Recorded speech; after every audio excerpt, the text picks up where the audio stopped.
Welcome to today's Explainer. We are jumping right into a really incredible story today called The Merchant of Flowers. It's this powerful narrative that proves how the right words, delivered at the exact right time, can completely rewire a person's reality. It's a fascinating look at human transformation. So let's just dive right in. So, can you actually change your destiny yourself? It's a pretty heavy question, isn't it? It challenges us to really think about whether we're permanently boxed in by our current life situations, our bank balances or social standing. Keep this question bouncing around in the back of your mind as we go, because the protagonist of our story had to answer this in the most dramatic way you can imagine. Section 1. That Beggar at the Station.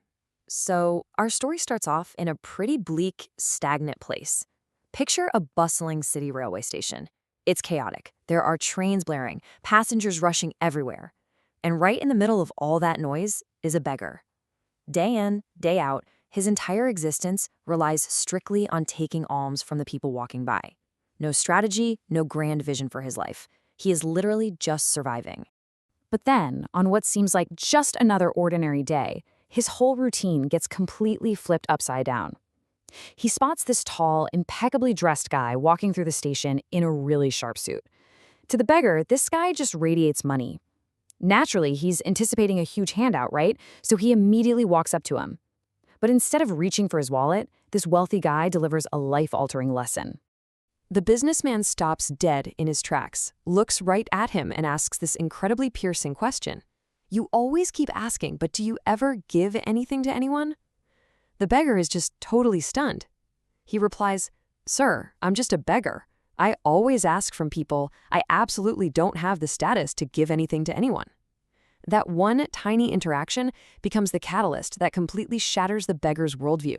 And boom, right there, we see the absolute clash of two completely different realities. In the beggar's mind, there's just this deep, heavy feeling of worthlessness. He honestly believes he has zero to offer. But the businessman, he operates on this ironclad rule of mutual exchange. If you can't give anything, you literally have no right to ask. He tells the beggar, listen, I'm a merchant. I believe strictly in transactions. Meaning, if the beggar actually has something to offer, only then will he give something in return. And with that mic drop, he boards his train. Section 2. The give and take rule. Let me tell you, those words struck the beggar right in the chest. For 2 entire days, he wrestled with this idea. It just totally consumed him. He kept thinking, wait, maybe I don't get much money because I don't give anything back. But I'm a beggar. What could I possibly offer? What he was confronting was the law of give and take. It's this foundational economic and natural law that says receiving is directly tied to first providing value to someone else. It's a core rule of business, but honestly, it's a rule of life. You just can't continually extract things from the world without injecting some sort of value back into it. Fast forward to the 3rd day, and he finally has this massive light bulb moment. He's sitting near the station, and he notices these wildflowers blooming nearby. It's a completely free resource. So he makes this brilliant pivot. First, he goes and plucks the wildflowers. Then he actually boards the trains, offering a flower to anyone who gives him some change. And guess what? It works. He gets money, and people are genuinely happy to receive the flowers. The economic feedback was basically instant, and it was undeniable. Think about it. When he was just begging, his income was incredibly low. But the very second he started providing actual value, handing out flowers with his requests, his income skyrocketed. Way more people were handing him money. And here's the real kicker. When he ran out of flowers for the day, the money completely stopped. The rule of give and take was playing out in real time right before his eyes. Section 3. The shift in mindset. So, the beggar keeps at this new hustle every single day, trading his flowers for money and watching his daily take grow.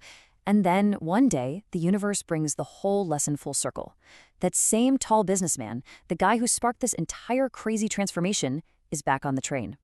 The beggar spots him immediately. He rushes right over and says, Sir, today I have some flowers to give you. Please give me alms, and in return, I will give you these flowers.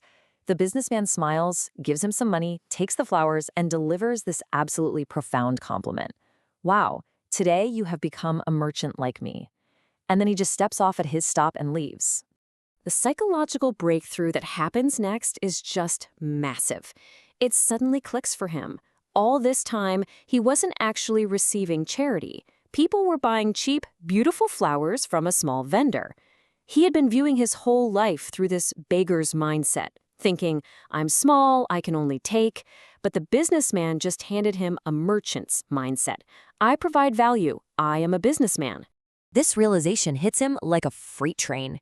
His eyes totally light up. He jumps off the train, looks up at the sky, and just shouts with absolute triumph, "I am not a beggar. I am a merchant. I can actually become rich." The people walking by probably thought he'd lost his mind, but the reality is he had finally found it. The very next day, that beggar was gone. He was never seen begging at that station ever again. Section 4. The secret to success.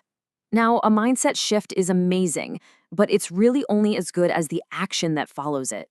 We need to jump forward in time a bit to see the ultimate payoff of this brand new identity. Let's skip ahead from that Hirsch lesson on day 1, past the first flower sales on day 3, all the way to 6 months later. Picture this. 2 well-dressed men in really sharp suits are traveling together on a train. One guy looks over at the other and says, "Excuse me, do you recognize me?" The second guy shakes his head and says, "No, I'm pretty sure this is our first time meeting." The first man just smiles and says, "Actually, this is our 3rd time meeting." No way, right? It was the tall businessman and the former beggar. The businessman is just completely blown away. "You're the beggar," he says. "Where are you going in this suit, and what do you now?" And the former beggar explains his incredible journey. He took the money he made from selling those wildflowers, and instead of just spending it, he aggressively reinvested his profits. He scaled up the entire operation, going from a tiny station vendor to a wealthy citywide flower merchant. Looking at this whole transformation, the takeaways are just crystal clear. Changing your socioeconomic status, it always starts from the inside out. First, you have to adopt that give and take rule. You absolutely must provide value. Second, recognize your own hidden value, even if it's as simple as finding wildflowers growing in the dirt. Third, completely shift your self-perception. Stop calling yourself a beggar when you're actually a merchant. And finally, think big. Once he truly saw himself as a merchant, he went out and built a merchant's business. Which brings us right to the big question I want to leave you with today. The source material makes this point incredibly obvious. Success is quite literally hidden in your mindset. So I've got to ask you, what is your mindset? Are the limiting beliefs you need to just drop today? What internal labels are keeping you stuck at the station when you could be running the entire enterprise? Take a second to awaken your own self-respect, figure out what value you have to offer, and step into your true potential. Thanks so much for hanging out with me for this explainer, and I will catch you in the next one.